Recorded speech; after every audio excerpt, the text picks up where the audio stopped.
bread of this beautiful country of ours, this lovely, lovely Guyana. Ladies and gentlemen, wherever you're joining us from, welcome to Room 592, where we unleash the truth. And this being a Friday evening, we have, as you know, may have noticed since last week, started a segment on Friday evening that is called The Law and You. And for the first 20 minutes of this segment, 20 to 25 minutes, we will be discussing matters pertaining to the law, how the law can affect you, the citizens of this country, and things that you might want to be acquainted with, things you might want to know about, and things that you yourself may be having questions about. And Leonard, I wish to use this opportunity to remind viewers and listeners that send us your questions. No question would be too tough for us here. We have a young man that is probably walking, not the law books that Anil recently donated, but law books on his own. He is a walking law books on his own. And I am sure that any question you pose to us, ladies and gentlemen, if we don't have an immediate answer for you, you're going to help us to learn so that we can bring an answer to you at some stage or the other. So do continue to send us your question by WhatsApp or Facebook. You can contact Leonard and I, and we'll certainly know how to pass them on to our attorney at law. Leonard, my friend, if the police were to stop you, for whatever reason, you have Mingo eyes, there's certain things like Kaito Radio, and the police were to stop you and to detain you, do you know your rights, sir? How long you can be detained, whether you can be released on bail or stuff like that? Do you know your rights, sir? I think I could be able to be held in.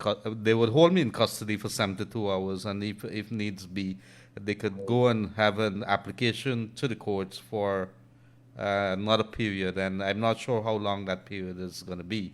And when you use the word Mingo, you would have to explain a little later. But over to you, back. I am sure. I purposely use that phrase, that word. Ladies and gentlemen, tonight we have asked attorney at law, Mr. Siand Dhurjon. As you know, he has been very energetic. He's a young man, his own law firm, and he is very, very keen on ensuring that the citizenry of this country is as knowledgeable as they could be with regards to the basics, knowing your rights, knowing what you can do in certain circumstances, knowing when it's time to contact a lawyer, for example, and how to go about getting your own rights, stood up for, with whether it's by the police or by other officers that may be representing the law. So tonight, Leonard, we have asked Mr. Siand Dhurjon to talk to us and to share with viewers and listeners, with matters of detention, bail, questions that we may have in our minds that he can educate us on, that, if the police can keep us in custody, for how long, and then they would have to let us go. What rights do we have? Can we make a call? Can we call our family members? So generally, I would like to hand over this segment to Mr. Siand Dhurjon. And ladies and gentlemen, this segment is just for you all across this country. It is about you, the law and you, by Mr. Siand Dhurjon. Over to you, Siand. Thanks, Joe. Good night, everyone.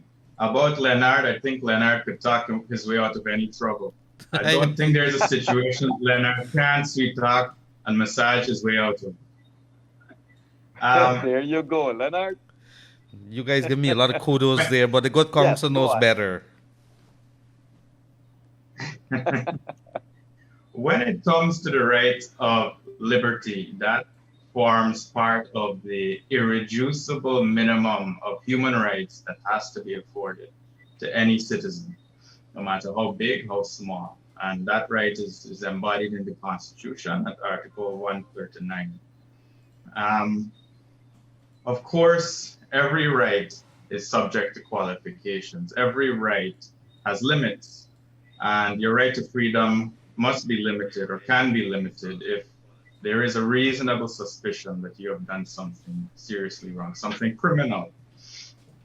Now, the police have the power where there is a reasonable suspicion that you've committed a serious crime. In most cases, there are very serious offenses, violent offenses, certain non-violent offenses, where the police would almost invariably, almost always exercise their right to keep you in custody pending their investigations. Of course, they can go up to 72 hours. They can hold you up to 72 hours. before charging you or without charging you. After that, they can apply for extensions. The Constitution says extensions.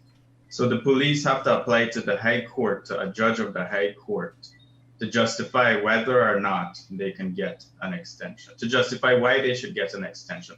Why is it that they need more time to get their case in order? Why is it that they cannot file the charge tomorrow morning before the end of the 72 hours, let's say, and charge the person? And of course, when a person is charged, it's out of the ball is out of the police's court. It now becomes in the magistrate's court or a judge's court, and they will decide whether to grant the court bail or not, or whether, and so on. So the reason for bail is simple. It's really to preserve processes, the integrity of the investigative process, and also the integrity of the court process. So a reason, the chief reason for not granting bail would be that the person would be a flight risk. The person would get away and render the investigations or the court process, it would render it without, it wouldn't make sense to proceed without them. Courts do, however, have the power to go ex parte, which means to go on without someone being present. So a court has the power to hear a charge against a person behind their back if they have willfully absented themselves from court without explanation. And then what happens is if the court convicts them, well, then there is a warrant for their arrest and they end up being a fugitive of the state. All is well and proper if the court acquits them. So when we look at bail, when we talk about bail, there are a few things that a court looks at, or that the police look at. They look at whether or not the person is a flight risk. That's the chief reason. Whether or not the person will interfere with investigations, whether or not a person will interfere with witnesses, whether or not a person will commit further offenses if they are let go on bail. All right. So let me just interject there. So a person is not necessarily released on bail just because of flight risk. It may be your ability to intervene and interfere with the process of the investigation itself. Yes, and in certain charges, such as charges where you're simply charged with obstructing the course of justice, theoretically, the chance of the grant of bail should seldom or hardly be exercised unless there are special reasons to exercise it. Because here is a case where the very charge is the person obstructing the course of justice. So how is the court supposed to trust this person without serious assurances? So what courts try to do, what the police have the power to do as well, are to put conditions on a grant of bail. You can surrender your passport to satisfy the court you can't leave, or at least not leave lawfully. You can report to the station weekly, fortnightly, and so forth. Like I understand they're about to do that with Mr. Mingo tomorrow, when he has been ordered to be put on bail tomorrow in the afternoon.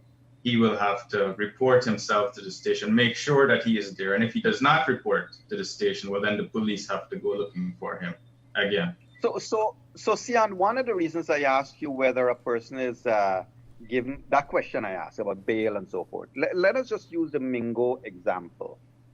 A lot of persons feel across this country that were Mingo to be released at this stage, now that a formal charge is in place and now that he's been an investigation is in place, he can then go back to confuse or interfere with material, with matters that might be material to the investigation itself.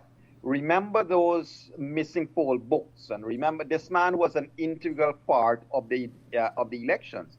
So even if he's released, then would the court expect his employers to kind of curtail his access to matters that might be in the investigation? Well, I have no idea what GECOM will do, but I am sure that exactly what you just said is why they couldn't just invite Mr. Mingo to come into the police station. They wanted to go there and take him without him having a chance to dissipate certain evidence and to interfere with the investigation. You see? The problem with the whole Mingo affair is that the court is really constrained by the law. You see, it's sad to say, but take, for example, certain offenses, it's very difficult to get bail for them. Narcotics offenses, firearm offenses. Under the Narcotics and Firearms Acts, there are corresponding provisions that say bail should not be granted unless there are special circumstances. And special circumstances in law is a term of art. It has its own meaning. What can be considered as a special circumstance? So you can't say, oh, because this man has 4 children, for example, he mustn't be granted. That is not special to the facts of the situation. So it's sad to say, but it's easier to get bail if you stole an election than to get bail if you had 100 grams of of cannabis. And I remember the Attorney General saying, I was very glad to hear when the Attorney General said that on his immediate agenda, one of the things would be the passing of bail legislation, a bail act. We never had a bail act in this country. The laws and procedures relating to bail are what you call common law. They're case law based and so on. So we have to look at English cases and our cases to see what should be considered, what should not be considered for bail. But when we bring a bail law into place, then it will be laid out our own Guyanese take on what should be granted, what should not be granted, and so forth. Right. Interesting, Leonard. Yes, I wanted to ask because Leonard, sorry. Go ahead, Yog. Well, Leonard, I was going to ask you from an investigative journalism perspective. When a public figure now, let us just take in consideration that a Mingo is also a public figure, a person that is seen and known in public. Whether from a news person perspective, when you're investigating a Mingo being on bail tomorrow, for example, you would more be concerned as to the security of the documents or security of things that he might have access to, and whether you would now, the same question, whether you would now be interested in asking GECOM, what are they going to do about this person being released on bail? Does he still have access? Because he's still in the employment. It's an interesting question, Yog, and I think we would have had Commissioner Bibi Shadiq a couple of nights back, and that was one of the concerns that was raised about these people there. In fact, she did say when GECOM has its first meeting, when it reconvenes, this would be an item on the agenda with regards to the future of a couple of persons there. One would, of course, I think the investigators, if they are looking at this particular case, which is such a big case, it has to do with 5 months in which the people were held at bay. And therefore, you would want to ask the question, what kind of documents would he have access to? Could he interfere? Did he have that access at that point in time, or were those documents handed over to GECOM? I'm not sure what kind of interference. I think the concern for me, and maybe for the investigators, would be, could he disappear? Could he? Because they had a hard time in the first instance, of serving him some documents to go to court. I think those private criminal charges. So that would be a big concern for me if you lose him. Not so much of having access. I don't think he was so much up the ladder per se. I don't think there's anything that he could be there. Maybe if you're looking at a low-end field, then it's a different ball game. Right. But Leonard, here's where it gets a little bit more quirky. And Siand, I want to just invite your comment on this. So let us take Mr. Lowenfield. Mr. Lowenfield appeared to the court a couple of weeks ago.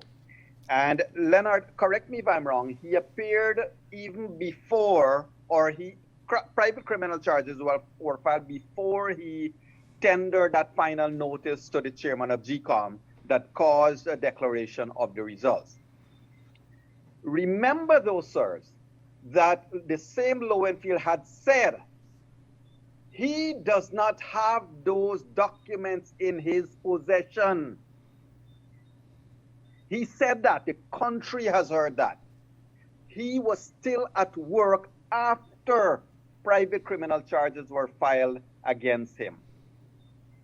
How then does a country, because this is not just a matter for GECOM, it's a matter for the country, how then does the country, Siand, look at Mr. Lowenfield with private criminal charge, no detention, no nothing like that. Mr. Mingo now has basically been grabbed by the police and he's detained. It's not equal. You're asking me or Siand? Go ahead. I really can't say what GECOM will do, but I know what they should have done a long time ago, when just the shadow of these discrepancies and allegations came to light. In any proper society, what should have been done, the basic administrative procedure in any proper institution is you put them on administrative leave or a suspension pending the hearing and outcome of an investigation. All right? Right. As for the dictation of documents, well, that just makes the police task all the more harder. Right. I remember, I didn't want to bring this up, but I remember being in Ashman's building when they had all of these documents on the ground, heaps and heaps of documents. I was an observer for the Bar Association of Guyana. And these documents were just there. People were walking on them. The seals were broken. The GECOM staff were just looking, doing all kinds of things with them willy-nilly. There were no proper procedures to ensure the integrity of these documents. Right. And my final question would be more directly directed towards Leonard. Leonard, would you guys have heard anything news-wise with regards to the DCEO, Miss Myers? No, they have whether there's any investigation directed towards her. And those are very good questions. I think a lot of people might have wondered about this entire thing. If there is, for our understanding and from what the DPP has said, that this is a criminal investigation, that she has directed the police as to what they should do and how the direction should run. And that's our understanding of what was said based on the statement that we saw.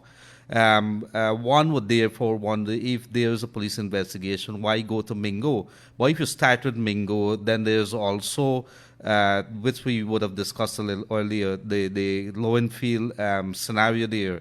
Lowenfield still has access, and we are assuming, of course, that he is, with all due respect to everybody, innocent until proven guilty. But the fact is that he is the CEO and he has access to all those documents. But the police, I think, would probably have a very clear strategy in their mind how they're dealing with this investigation. And to come back, if I want to jump forward a little, about those SOPs, about he saying that it's not in his possession.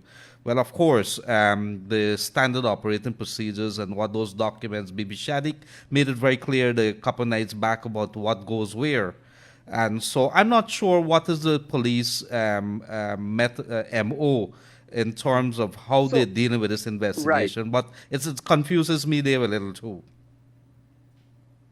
I'm a little confused. But so Siand and Siand and then Leonard for your comments. Now there is another dimension to this. The police force were protecting Lowenfield. So much protection that a court, a summons could not have been served unto the man. How then will the police be investigating the police and what roles the police has played in this elections 2020. We have seen that the police were part and parcel of evicting commissioners from the building. We have seen the police being in that building and doing what they did. So then the question that the public is interested in, Siand, is might this investigation also be where the police is being investigated? Well, at least some sections of the police force and certain policemen would be investigated as well. You know, it's sad what has happened. The police absolutely have a duty to ensure the integrity of justice and the court's process. You see? So the police can't be going counter to the court's process and obstructing the court process, which is the service of documents, the service of a summons, and so on.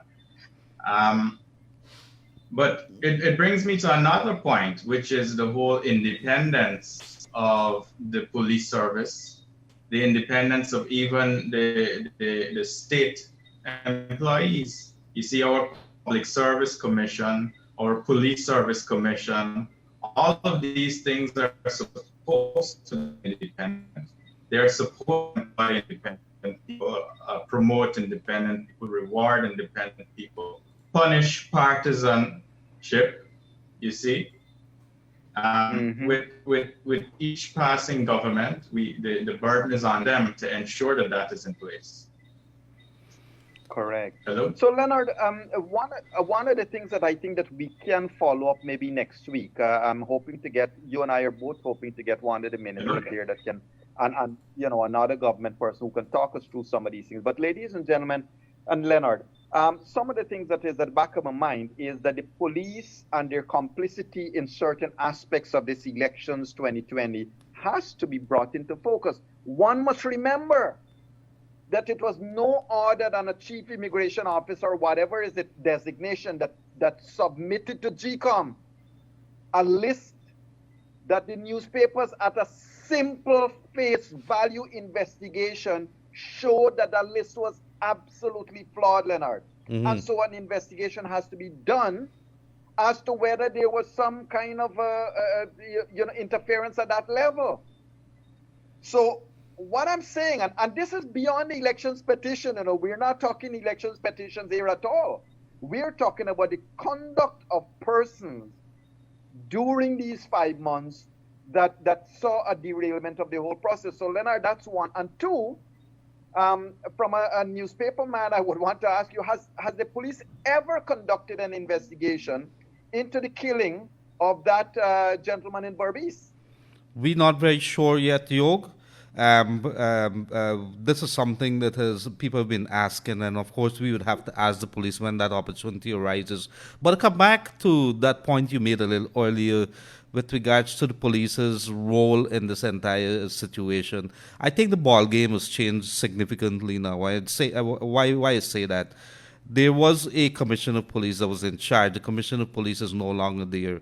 There is a DPP who's directing the investigation, and I think there is a very strategic way, and I think she's made it very clear as to how this investigation should proceed. So I'm not too worried, because when you do an investigation, if it's a matter of fraud, I think, and I think the good counsel and yourself would know that when you're looking at fraud, look at the procedures would be very, very important. And so they would look at who would have custody to what, and what is its duty, what is it that you were supposed to be doing, and if you did this, why did you do that? And I think those are the direction that they're going to go in. And if Mingo went in a certain direction and he did certain things that was not in keeping with the standard operating procedures, well, then he would have to answer that, and I presume those are where the charges are going to be laid. So I'm not too worried about the police role as to what would have gone in the past. However, we should get in the review which was promised by President Irfan Ali, I think those are some of the questions that needs to be answered. Who directed the police when they went in and evicted everybody from the Ashman's building? People want to know. They don't want to have a repeat of this madness. Correct. And Sian, to you, I've noted, I don't know if you guys, gentlemen, would have had time to see and read through the statement by Alexander, Corbin, and Trotman. But Sian, my question to you is that shouldn't we as a population and interested parties be well aware that there is a significant difference between the elections petition matter and the conduct of the relevant persons over these past 5 months? Are they one and the same, or are they very separate, sir? There's a vast divide between the holding public officials, public people accountable for their actions, and the legal aspect to it. You see, an election petition is seriously a one-track thing. It has one objective: to see whether or not there were certain irregularities in an election sufficient to cause the election to be not indicative of the will of the people. But when we speak about the way that we were treated as a people, the behavior that we were exposed to in the last 5 months, there has to be some kind of recourse for that. Correct. And so I refer to that because I know that in Alexander Corbin et al. Statement, they're basically saying is an attempt being made here to preempt a petition and to otherwise tie up documents which are required for the hearing of a petition. And Sian must have a look at their statement because it would be instructive. Yeah, it would be good to get your opinion on it because I think they're conflating the issues. Okay. About the policeman killing, I was glad to see just recently the DPP took the step to hold 2 officers accountable for killing someone else. Definitely we have to get involved and hold the police to stronger scrutiny. Correct. And so, Leonard, go ahead, Leonard. Yes, I really wanted to ask the council, and back to this elections petition. I saw some comments today that out of this, the procedures, what was filed today, I'm not sure if I'm using the right terms here, but forgive me for that. But in the elections petition, the what was filed, there's no indications that the SOPs, the statement, the polls, would be playing a major role in that. Is that correct? And if so, what kind of impact likely based on the council's knowledge and maybe yourself, Yog, this is going to have on the elections petition? I have not seen the elections petition or whatever it was that they filed today. But I am aware of everyone remarking that yes, no alternative SOPs were included to dispute what was there. So they're moving on a pure strategy of dead people and migrant voters and that kind of thing. They're moving on that pure failed strategy. Again, they're just flogging a dead horse. Good. But here is how, in my own view, it might be relevant, Leonard. At the end of the day, an elections petition is filed to dispute something. The something in this case will be the declaration. The declaration is based on what? On the recount. The recount is based on what? On a count.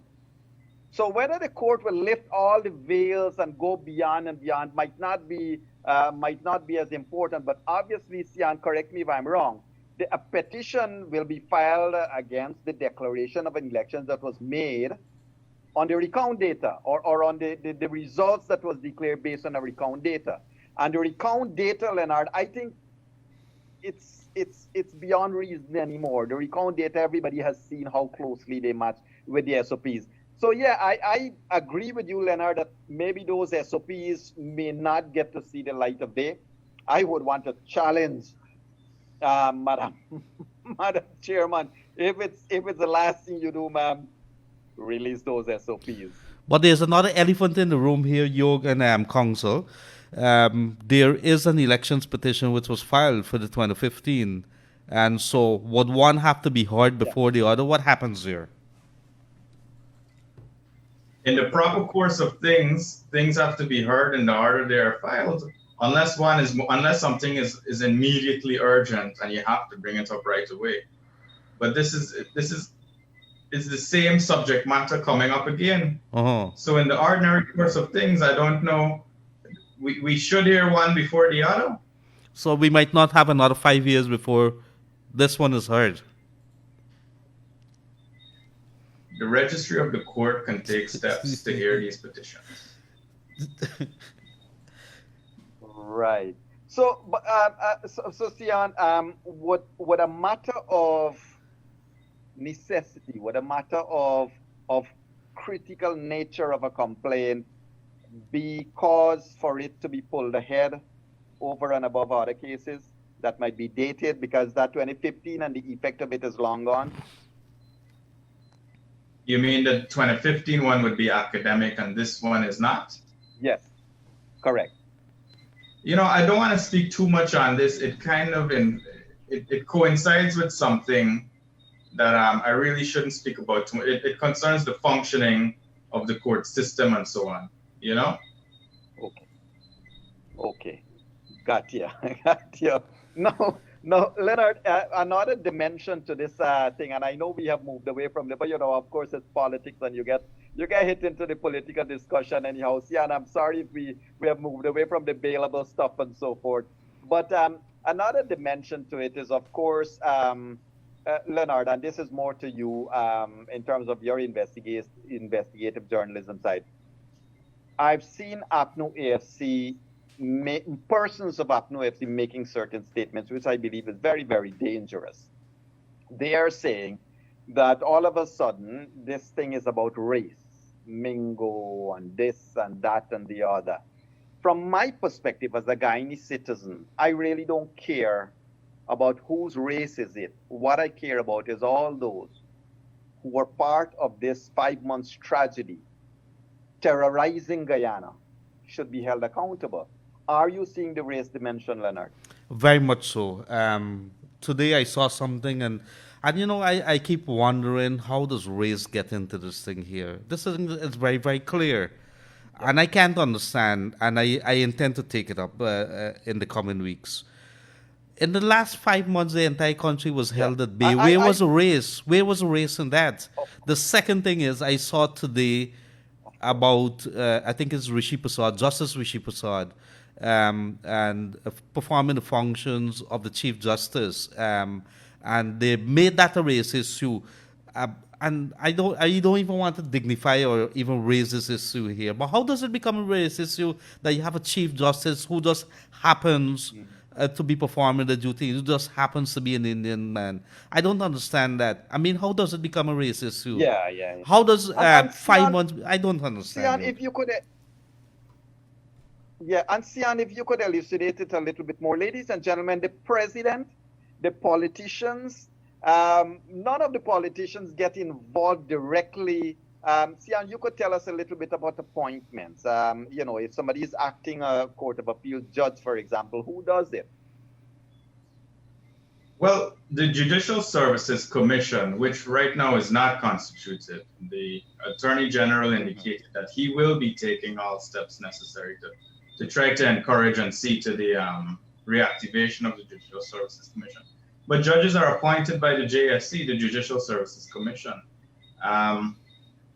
Justice Rishi Prasad right now is performing the functions of the Chief Justice because she is on leave, and there cannot be a lapse in the administration of the High Court. So his responsibility is the High Court.